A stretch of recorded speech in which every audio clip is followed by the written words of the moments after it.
அதிமுக பலகீனம் அடைஞ்சுகிட்டு இருக்கு அப்படிங்கிறத நம்ம எங்க இருந்து பார்க்கணும் அப்படின்னா, ஜெயலலிதா அவர்களுடைய மறைவுக்கு பிறகான சில நிகழ்வுகள வச்சு தான் பார்க்கணும்.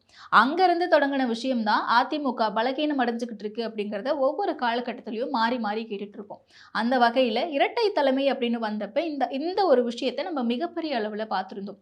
ஏன்னா இபிஎஸ் அவர்கள் துணை ஒருங்கிணைப்பாளராகவும், ஓபிஎஸ் அவர்கள் ஒருங்கிணைப்பாளராகவும் இருந்த அந்த காலகட்டத்தில தான் அதிமுக ரொம்ப வீக்கா இருக்கு. 2 பேருடைய ஆதரவாளர்களும் ஒரு 2 குரூப்பா பிரிஞ்சிருக்காங்க.